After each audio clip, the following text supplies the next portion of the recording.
अस्सलामु अलैकुम वरहमतुल्लाहि वबरकातुहू नहमदुहु व नसल्ली अला रसूलिहिल करीम अम्मा बाद। पिछली वीडियो मैंने रिश्वतखोरी पर बनाई थी, उसमें ख़रीदो फ़रोख्त में अमानत को लेकर कुछ सवाल हैं।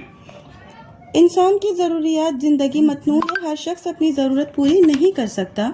अल्लाह ताला ने इसको इसी तर्ज पर दुनिया को इसी तर्ज पर बनाया है कि अपनी ज़रूरियात की तकमील में हर शख्स दूसरे का मोहताज रहे और ये एहतियाज इंसानी हमदर्दी, उखुवत और मोहब्बत का ज़रिया और वसीला बने। यहीं से लेन देन और बै व शर का दरवाज़ा खुलता है, तहजीब व तमद्दुन का आगाज़ होता है, आमद व रफ्त और उल्फत मोहब्बत का रास्ता हमावर होते हैं। कितनी माना खेज अल्लाह ने अपनी ये दुनिया बनाई है, इंसान दुनिया की मानूवियत की तय तक नहीं पहुँच पाएगा, इसका परवाना मौत आ जाएगा। तिजारत जिस पर इंसान की ज़िंदगी का इन्हिसार है, इसे बेलगाम नहीं छोड़ा जा सकता। जिस तरह अल्लाह ताला ने अपनी इबादत के उसूल और ज़ाब्ते बताए हैं, इसी तरह अल्लाह ताला ने मुआमलात तिजारत के उसूल भी बताए हैं। इरशाद बारी ताला है, सूरह निसा की आयत है, या अय्युहल्लज़ीना आमनु ला ताकुलू आमनु अलकुम बैनकुम बिल बातिल इल्ला अन तकूना तिजारतन अन तराज़िम मिनकुम वला तक़्तुलू अनफुसकुम इन्नल्लाहा काना बिकुम रहीमा।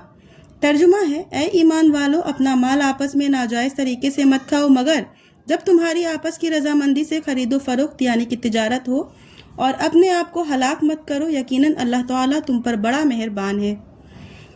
बातिल का एक लफ्ज़ में लेन देन और मामलात की वो तमाम कस्में शामिल हो गईं जिन्हें शरीयत ने हराम करार दिया है, मसलन धोखा, फरेब, मिलावट, शराब, जुआ, सूद और तत्फीफ वगैरह। नबी करीम सल्लल्लाहु अलैहि वसल्लम ने ज़माने जाहिलियत की इन तमाम बैयों को हराम करार दिया है जिनमें धोखा और गुरूर का इम्कान हो, मसलन मुलासिमा, मुनाबिज़ा, मजाबना, मुहाकिला, हबलुल हबला वगैरह। इसी तरह इन तमाम चीज़ों का कारोबार भी हराम है जो खुद हराम है या हराम का वसीला और ज़रिया है। एग्जाम्पल के तौर पे आयत करीमा में बै की शर्तों में एक शर्त रजामंदी बताई गई है, यानी तिजारत उसी वक्त दुरुस्त और जायज़ होगी जब बाय और मुश्तरी दोनों राज़ी हों।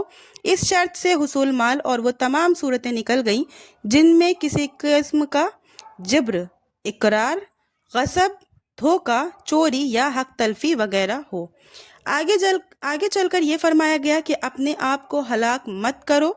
आयत करीमा के इस जुमले से अंजाम की तरफ इशारा किया जा रहा है और ये बताया जा रहा है कि तिजारत के उसूलों के अगर एक खिलाफ वर्जी करोगे तो उसका अंजाम तुम्हारी हलाकत है और ये हलाकत तुम्हारी खुद अपनी करतूत का नतीजा होगी। अब आप एक हदीस से ऐसी मिसाल सुने, मैं आज आपके साथ शेयर करूंगी, जिनसे आप अंदाज़ा कर सकते हैं कि अल्लाह के रसूल सल्लल्लाहु अलैहि वसल्लम ने जो जमात तैयार की थी वो लेन देन और बै व शर में कितनी सच्ची और कितनी अमन वाक़ हुई थी। जुरैर रज़ी अल्लाह अन्हु, जुरैर बिन अब्दुल्ला बखली रसूलुल्लाह सल्लल्लाहु अलैहि वसल्लम के सहाबी हैं, कहते हैं कि मैंने रसूलुल्लाह सल्लल्लाहु अलैहि वसल्लम से 3 बातों पर बैत की, नमाज अदा करने, ज़कात देने और हर मुसलमान के साथ खैर ख्वाही करने। बाबैतु रसूलुल्लाह सल्लल्लाहु अलैहि वसल्लम अला इकामिस सलात व इताइज़ ज़कात व नुसही लिकुल्ली मुस्लिमिन।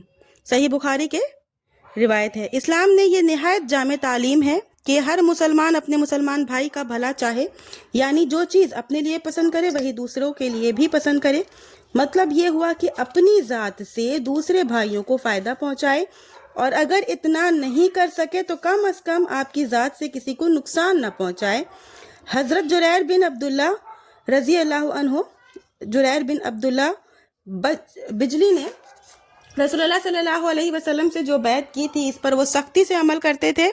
हाफिज़ इब्न हजर रहमतुल्लाह अलैह ने तिबरानी के हवाले से लिखा है कि एक मरतबा हज़रत जुरैर रज़ी अल्लाह अन्हु के गुलाम ने 300 दिरहम में एक घोड़ा खरीदा। उन्होंने जब घोड़ा देखा तो घोड़े के मालिक के पास आए और कहा, तुम्हारा घोड़ा 300 से ज़्यादा कीमत का है, और खुद दाम बढ़ाते रहे यहाँ तक कि इस घोड़े की कीमत 800 दिरहम हो गई। ये फतहुल बारी की हदीस है। खरीदो फरोख्त में बाय और मुश्तरी दोनों का फ़ायदा होता है, अगर दोनों का फ़ायदा ना हो तो सारा कारोबार ही ठप हो जाए। हज़रत जुरैर बिन अब्दुल्ला जब लेन देन करते तो कहते, देखो हम तुमसे जो ले रहे हैं हम वही उससे ज़्यादा महबूब है जो हम तुमको दे रहे हैं। कितनी माकूल और लगती हुई बात है, अगर हमारे पैसे से ज़्यादा दो दुकानदार का सामान हमको महबूब ना होता तो हम अपना पैसा देकर इसका सामान क्यों लेते। इसी तरह दुकानदार के नज़दीक इसका सामान से ज़्यादा हमारा पैसा महबूब ना होता तो वो अपना सामान देकर हमारा पैसा क्यों लेता।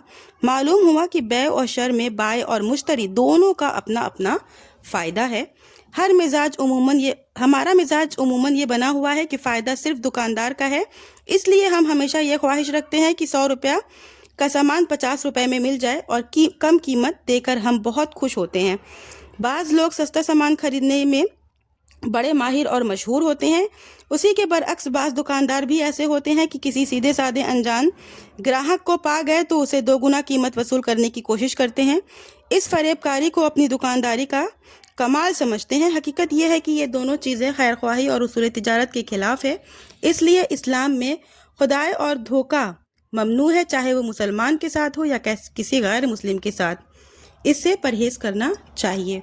तो उम्मीद करती हूँ कि आपके सवाल का आपको जवाब मिल गया होगा। वीडियो में ज़्यादा लंबी नहीं करूँगी। ये चीज़ समझ में आ गई है कि जब भी हम खरीदो फरोख्त करें तो इस चीज़ का एहसास करें कि ना हमारा नुकसान हो ना सामने वाले का नुकसान हो। आखिर में अल्लाह ताला से दुआ करती हूँ कि अल्लाह ताला हम तमाम मोमिन मुसलमानों को किताब व सुन्नत पर चलने की तौफीक दे। व आखिर दावाना अनिल हम्दुलिल्लाहि रब्बिल आलमीन।